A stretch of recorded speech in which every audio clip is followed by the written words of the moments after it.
Welcome to DroneCast, rethinking public safety one drone at a time, a podcast by DroneSense. We explore real-world applications of drones in emergency response, offering a close examination of evolving trends in drone technology and its impact on public safety.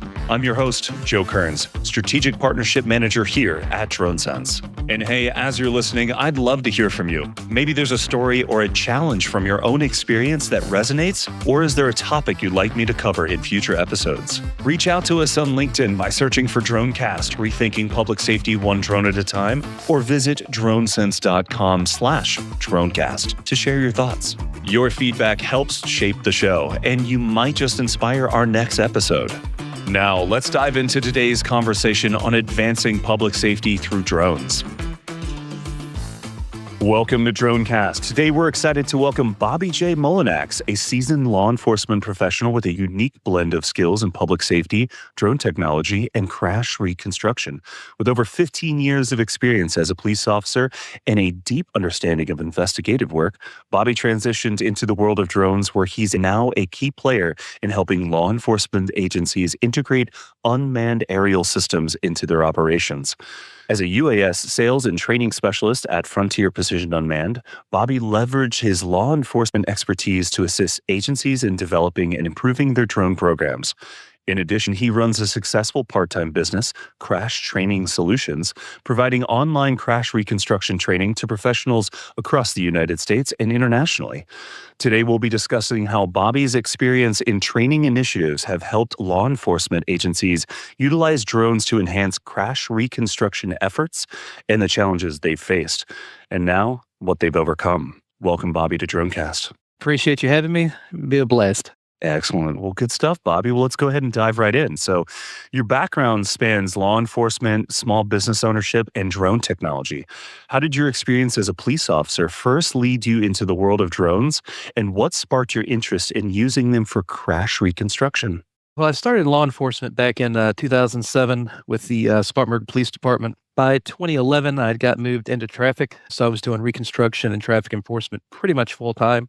We had started to look at some of the drones there. They were just really starting to come onto the scene back in 2016. And I wound up getting hired at our state police academy, the South Carolina Criminal Justice Academy, as a crash reconstruction instructor.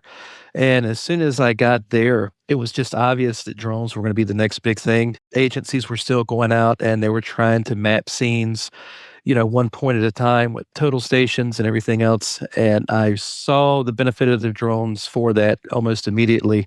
And I think in 2017 is when we started bringing drones into the curriculum, unofficially at first. And then later on, I would bring it in more formally into the reconstruction training. Good stuff. Now, I always love hearing everyone's aha moment when entering into the drone industry, and especially when you see that moment of technology meeting use case and all of it coming together. I love hearing that. That's great. Now, after spending time as a drone pilot and collecting aerial LiDAR data, how did you transition into your role at Frontier Precision Unmanned? What has the transition been like in terms of applying your law enforcement experience to drone technology? It was a really good transition, a good experience. In 2022, I decided after 15 years to leave law enforcement. I had a great gig at the academy, did stuff I love doing every day. But I really firmly believe that drones were just going to be the next greatest thing for law enforcement and just industry as a whole. So I knew I wanted to get into that business. For 2.5 years, I worked for a drone services provider. They collected LiDAR data for mainly land surveying and engineering firms. It was a great experience because I was mapping at the academy with drones, but this experience really let me, just accelerate my knowledge of mapping, especially with, relative accuracy, absolute accuracy, corrections, the whole 9 yards. So it was a great opportunity to take things that I had learned about and kind of knew the theory of and put it into practice every day, hands-on, in situations where it had to be right. I knew eventually I would go back to a more public safety interfacing type role, and the opportunity came with Frontier Precision. So when I saw it, I jumped on it. Excellent. Now, let's dive in a little deeper about your department has been using drones for over a year now. Can you walk us through how drones were initially introduced into the department's operations? It was kind of funny because at the academy, everything has to go through approval processes, and we were partially grant funded in some areas. So you had to get it approved by 5 or 6 different people sometimes. So I wanted to use drones as far back as 2017. And I didn't really want to go through all of the approval process. So I just started using them. And at first, we would have people that came through the classes that had drones. They would come and they would do mapping and everything for us. In 2018, I decided to purchase a Phantom 3. Nice. Good mapping drone. It was a very good mapping drone, especially at that time. And, loved it, used it for a couple of years. And it was just funny. One day, I believe it was the assistant director came and was watching one of our crash tests. And he was like, I didn't know we had a drone. And I was like, this one's mine. And he was kind of like, oh, that's kind of cool. And these were our, director, our assistant director had been around for years and years and years. And you kind of expect a little bit of pushback on technology sometimes in that situation. And they were both like, let's buy the drone for the academy and let's put this into the curriculum. And I was like, sure, let's go for it. So that's kind of how I guess I Trojan horse the drones into the training curriculum. It's a good way to put it. I like that. I share a similar scenario too, and just bringing technology to that moment and showing how it works, right? And it's like, oh, a lot of us in that, I don't want to say early days, because those like John McBride would get mad at me because he was like, I was in the beginning, but I still say like 2017, 18, it was still just kind of coming together, right? And you had to, in that regard, bring something that you were very passionate about and keep that passion in there. So it's great to hear that. Did you tailor the approach to fit the unique needs of your community with this program? We did to a certain point, because once at the academy, we were doing everything kind of like statewide training. So we brought it in initially as a way to map our crash test that we did. And we could let the students actually use the drones and the deliverables from the drones in some of the projects. Once they saw that, because we also made them do it the hard way also, to where we would give them tape measures and, a pencil and go tell them to pull measurements. And when they saw that it took half a day to do it one way and 10 minutes to do the other, that's when people were constantly calling me, hey, how do we get involved in this? How do we get involved in this? And I would just kind of help walk them through the process on how to pitch it to their departments and everything else. So it was real satisfying seeing to where maybe my direct community didn't benefit from what I was doing, but when you see all that trickle down effect that you were having in different cities and different agencies, it was a very rewarding experience for sure. One of the primary uses of drones in law enforcement is crash reconstruction, as you're talking about. How do drones assist in documenting evidence even deeper for those listening today? The great thing about a drone is you do have some limitations. There's operating temperatures, there's battery life and stuff like that.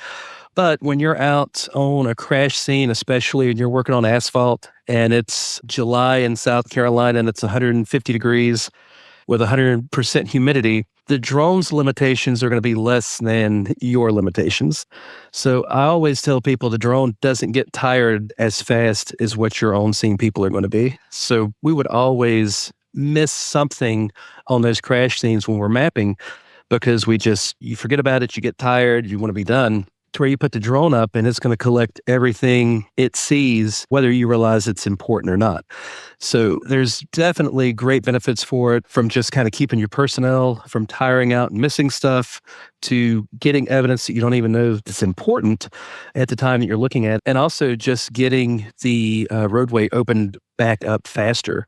I remember being in the middle of the road and we would be mapping and we would be having different lanes of traffic open at one time. And, you've got a car, this far from you going by while you're shooting a point. It's never a good recipe. So there's many, many different benefits. It's a great way to put it too, Bobby. I love that. Like using a drone in that scenario and that intense southern humidity, and how it's going to do the job so much better than us as a human being, because we're over time in that humidity, you get heat stroke, blah, blah, blah, blah. You need to sit it out. Like, it's a great way to put that. Let's dive in maybe a little bit deeper on accuracy and efficiency when it comes to compared to traditional methods, like you mentioned, pencil and paper there. It's what's definitely just heads and shoulders above the pencil and paper method, for sure. But even some of your just other methods, whether you're using total stations or maybe a GNSS system, I think your accuracy is going to be about the same, maybe a little better, maybe a little worse at times. It's all going to be comparable to really expensive surveying equipment. You're just getting the job done a lot faster and a lot easier. I always tell people when they start talking about accuracy is there's two different kinds of accuracy that you really have to think about when you're going to be using drones for crash reconstruction. One is relative accuracy and one is absolute. So absolute is kind of like the gold standard. So that's what the land surveyors, the engineers strive for. They shoot a point and it is actually where that point is supposed to be on the Earth's surface. Relative accuracy is what we need to hit for our diagrams because any measurements that we're going to be taking from is going to be relatively accurate to that diagram itself. Kind of confusing, but an easy way to think about it, especially for law enforcement. I will always tell people, you go to the range, probably the first set of shots you fire is 3 or 4 shots in 3 or 4 seconds. So if you put 4 shots on target and it's in a nice tight grouping, you would say that that's accurate. The shots are accurate. But now if I tell you they're in the 8 ring and I wanted them in the 10 ring, that is where the difference between the relative and the absolute comes. If we could move that little cluster of shots into the 10 ring where they're supposed to be, now we've got 2 different types of accuracy. For crash recon, really at a minimum, we just need to worry about relative. It's great if we have a good enough system to have absolute also there. Bobby, that's a great analogy, and it's I can definitely tell that you've been training people over time because it's a great way to showcase that and picture that in a way. Now, there's a bit of a common misconception in incorporating drones in crash reconstruction and saying that the programs are generally very expensive.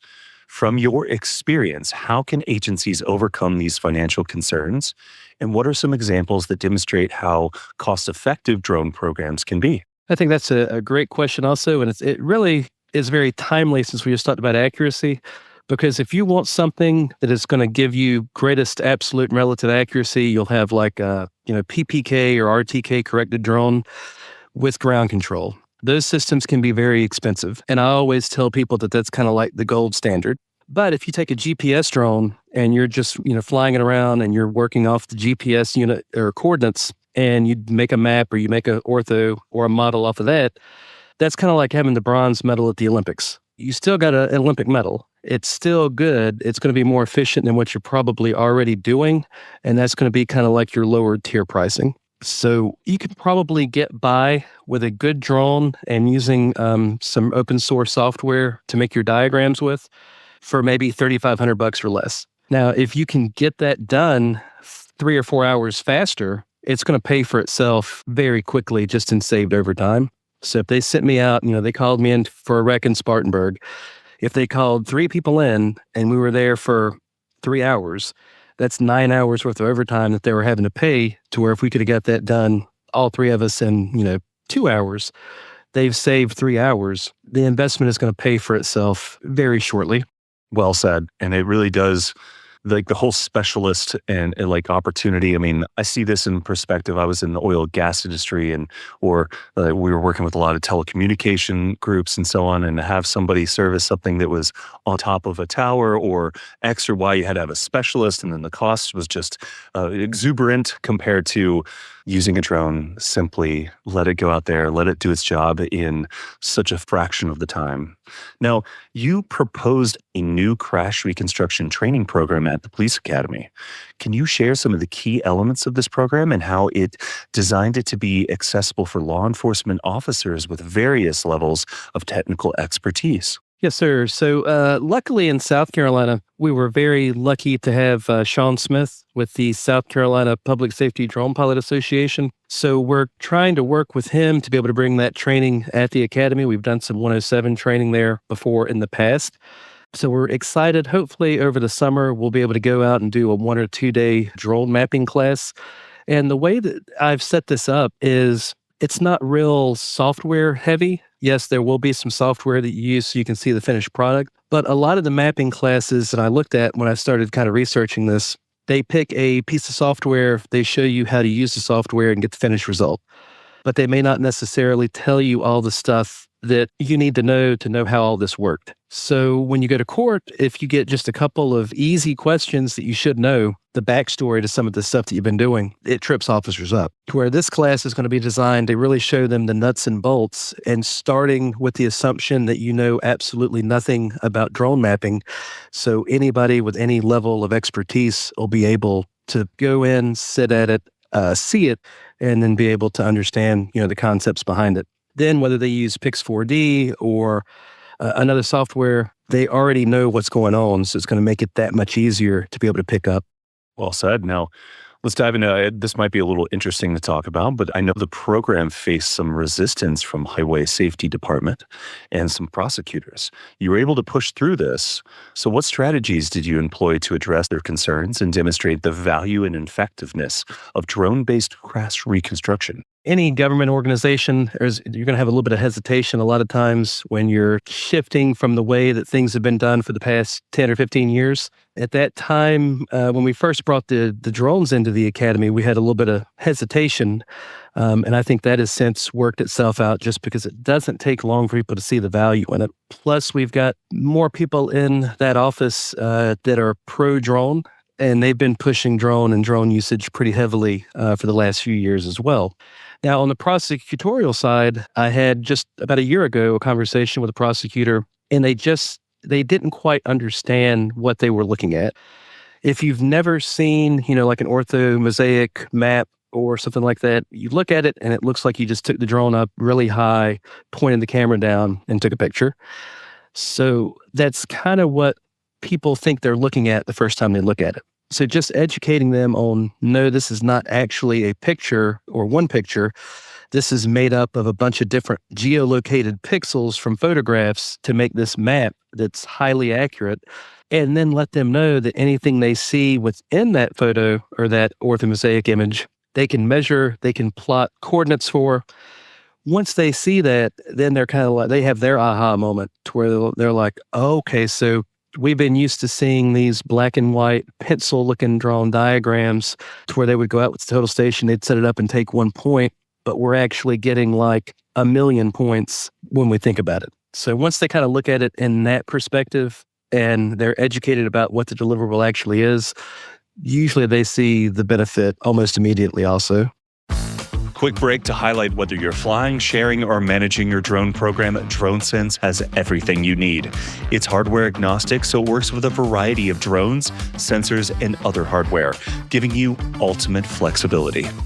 And with the ability to collaborate across agencies securely, DroneSense helps you scale from one drone to 100 plus, supporting you in everything from routine calls to disaster response. To learn more and get started, check out the link in the description. Now, initially, prosecutors were unsure about how to measure the effectiveness of drone-assisted crash reconstruction. How did you communicate the value of this technology and ensure that stakeholders could see the tangible benefits of using drones in their investigations? I think the best way to really demonstrate the accuracy and how valuable it is you don't even have to spend a lot of money. Go to Harbor Freight or somewhere like that and get a couple of the bright yellow 48-inch rulers. Lay a few of those out in your scene. It's a known distance that everybody can agree on. Bobby, that's a great point. Even just go to Harbor Freight, grab a couple of those. It doesn't have to be something wild. It's a really good point. Exactly. Throw those out in your scene, and if they have any questions about it, you're like, well, we just took 4 measurements from 4 known points, and they're all, within the thousandth of what they should be. That really eases people's perspective. They're like, okay, well, if all of these measurements are accurate, all of these, they're from the same diagram, they got to be accurate as well. What simple, actionable steps would you recommend for successful implementing of drone technology without overwhelming existing resources or personnel? I think really you have to go into it with a game plan. And I love to talk to public safety agencies, especially that are just getting started. They've seen drones, they want drones, but they're baseline just getting started. And I will walk them through what I call the drone method. I do this at conferences all the times, but DRONE, decide what you want the drone to be doing. Is it going to have to be just crash reconstruction? Is it going to be something multi-purpose for like search and rescue and patrol overwatch and all that? Our regulations, are we going to fly it under a COA, or we're going to start out with a 107, or we're going to have a 107 and go to a COA? You don't have to sit down and do the work. Just be thinking about it and have a plan for it. Operations, who's going to operate it? How are we going to keep it? How are we going to maintain it? Once we figure all that out, what does the drone need to have on it? What software do we need to produce whatever deliverable we want? And last, expense, then figure out how much all of it's going to cost. That way you've got a great game plan. You've laid out all your steps. in just a couple hours worth of work, you kind of know where the end zone is. And then if the department says, write us a proposal, you just go in the opposite. You just go the expense backwards. So, hey, dear chief or sheriff, I'm requesting $10,000 to buy the, Muller Rotor 6000 RTK drone. We're going to operate it in the traffic unit under Part 107 regulations, and it's going to be for crash reconstruction. Easy way to get all that done. And, you just use the acronym drone. Can we say that one more time? So DRONE. What D is? D is decide what you want to do with the drone. So in this case, we're just going to say it's purely crash reconstruction. R, let's talk about the regulations as far as what are we going to be doing, Part 107 or COA. I didn't mention, but it's also a good time to look at, do you think your city or county or state is going to restrict you from using certain models and companies of drones? Operations or O operations, who's going to be responsible for it, who's going to fly it, who's going to write the SOPs and things like that. N, needs, what does the drone need to have on it to do this, and what software do we need to make the deliverable we want? And finally, E, how expensive is it going to be? I'm holding that. That's a great one. Could you highlight how drone technology has evolved in terms of accessibility and ease of integration into law enforcement operations, particularly for small departments? People always rag on, like the FAA. I think one thing that they did, just a textbook picture, phenomenally perfect case, was that Lance system. And I think when they put Lance in with the UAS facility maps, I think that is one of the times I had my aha moment. I was like, man, this is going to get real big real fast, because it allowed a small agency that maybe they couldn't have necessarily gotten COA approvals, or they were strapped for manpower. They couldn't dedicate somebody to work with this. Now they can go to an app on their phone and get airspace authorization. I think that was probably one of the single things that really leveled the playing field. Also, the technology, the cost of it has came down.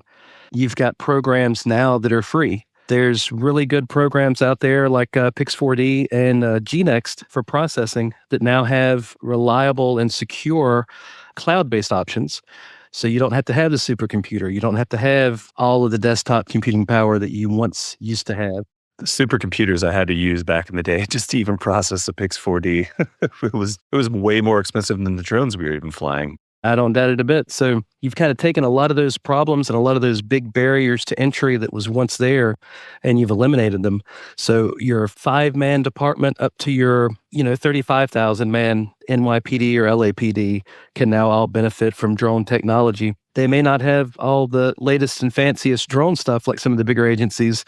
You may have to start out with something a little bit smaller, but you're still being able to utilize that technology and benefit from it. What are some of the most common misconceptions you've encountered about drone uses in law enforcement, and how do you address these concerns to encourage adoption? I think probably one of the biggest misconceptions I see is you always have outspoken members of the public that are going to be saying that you're using it for surveillance, or you're flying it over them, or you're violating this, or you're violating that. And I remember when I was working for the drone services provider, I did a flight one time, and a guy walked up, we're in rural South Carolina, and he just has his shotgun under his arm. Man, we really need to dive into this. I have the same stories up in North Dakota and even here in Colorado. So I think a huge misconception by departments is it's going to be a lot of problems that they don't want to deal with, to where if they go into it with a plan for transparency, I think that solves a lot of the issues. In fact, I forget which agency it is down here, but one in Florida I saw on their website, if you go to it, they upload all their drone flight logs. Public-facing dashboard. It's the way. I mean, and what I keep hearing from a lot of these agencies is being so transparent and sharing so much truth and what's going on has actually invoked even a better relationship with the public eye, especially in the drone world. So it's now becoming the next step into this relationship and management of it. So Absolutely. So I think other than the cost and it's going to be more hassle than it's worth, those are the two big misconceptions I'll talk with people about. And I'm like, hey, it's not that expensive to get started, and it doesn't have to be that much of a hassle. And the pros are going to vastly outweigh the cons. For law enforcement agencies looking to adopt drone-based crash reconstruction methods, what are a few practical tips you would offer to ensure the program is implemented effectively without it being challenging or costly as you might think? I think kind of like we talked about the drone method earlier, really having a good game plan is going to help keep the cost down. Also, when we're talking about expenses, look at your recurring costs too. Is there like a yearly fee we're going to have to pay for what piece of software? And if so, let's go ahead and be upfront about that, because the last thing you want to do is to get, $10 or $15,000 okay for your purchase, and then the next year you're like, oh, by the way, this subscription is up. We need some more money. And then the administration starts to look at it kind of like a money pit. For the effectiveness, I think, especially if you're going to be using it for crash recon or outdoor crime scene mapping, kind of get with some of your prosecutors and just tell them, hey, this is what we're going to be doing. This is how we're going to implement it. This is the finished product that we're going to have. And just kind of get some of their input on maybe some of the best practices that they would like to see as far as making sure they can produce this and enter it into court. Because at the end of the day, if you're doing something and the prosecutor can't get it into court, it's not really worth the effort. So I think those are a couple of big tips, and just try to make it effective. Also, like we talked about, put things out in your scene that you can measure to where you can demonstrate the accuracy is where it needs to be, and in fact is probably way more accurate than the methods that they're currently using. Well said. Now, as drone technology continues to evolve, where do you see it heading next in the next 5 years, and particularly in the realm of crash reconstruction and public safety? I think it's going to be amazing to see 5 to 10 years, especially down the road from where we're at today. For crash reconstruction, it's going to get a lot of benefits, kind of trickle-down benefits, because right now you've got companies like GNext. They have like bridge inspection models to where it will find cracks in bridges and it makes a CAD file that you can export. And I don't know anything about bridge inspections, but the people that do that get very excited about it. So I'm going to assume it's good. But as they continue to work on models like that, how far along or how much longer is it going to be before they take those same models, they introduce it to crash reconstruction to where you hit a couple of buttons and now you've got a diagram spit out in 2 or 3 minutes. Maybe they use some kind of AI to even analyze some of your scene evidence and measure things for you. I think you're going to see that come up. Law enforcement and public safety in general, I think 5, 10 years from now, people that are just coming into the profession are going to be wondering how the job was done before drones were available. Because I remember when I started in 2007, I had my first lieutenant, big, huge, old school guy, had 30 plus years, got his start in like the mid 1970s. And he would tell me stories about how they responded to calls. They didn't have vests. They didn't have radios. They would leave the car mic hanging out the window so they could try to get back to it if they needed it. And I'm like, how did you do this job like that? That's eventually what drones are going to become for public safety. People are going to be looking at it and they're going to say, how did you ever do this before a drone was going to the scene first and doing like a 360 perimeter? And that's how commonplace they're going to be. Yeah, robotics in law enforcement and public safety in general. I mean, it's just going to just exponentially grow, and it's really exciting. And I mean, I was talking with Lee Newman about the evolution in fighting from like the first guy implemented the axe and then it became commonplace, and it's like, it's really interesting. So Bobby, for one of my last questions with you, for law enforcement agencies just starting to incorporate drones into their operations, especially for crash reconstruction, what is the most important piece of advice you'd give them to ensure that they have a smooth and successful implementation? I think I would take some range advice that was given to me. When I first got hired, I was one of those rare people that, even though I was in South Carolina, I had hardly ever shot a pistol. I had shot shotguns, could not hit the broadside of a barn with a pistol. And I'm trying to qualify at first during our first initial training.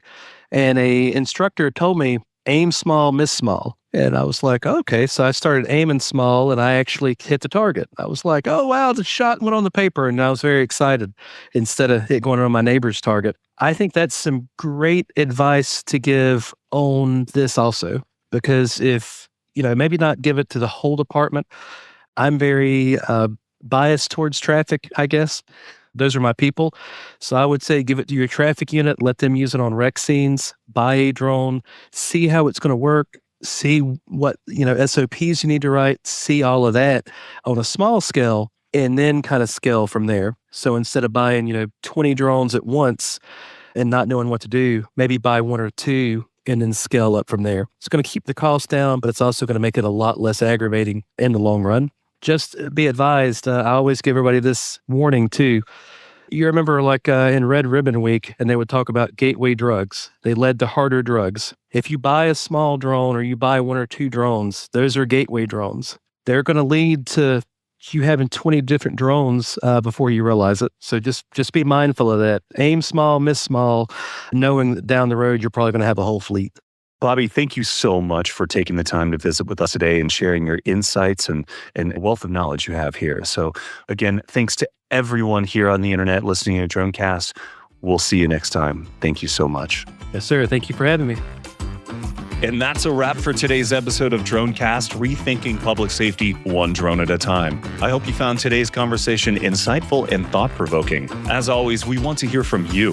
What do you think of today's topics? Do you have any questions or suggestions for future episodes? Don't forget, you can reach out to us on LinkedIn at DroneCast, rethinking public safety one drone at a time, or head over to DroneSense.com/DroneCast to share your thoughts and get more content from the show. If you enjoyed this episode, please consider subscribing, rating, and sharing it with others who are passionate about the future of drones and public safety. Thanks for listening, and we'll catch you next time.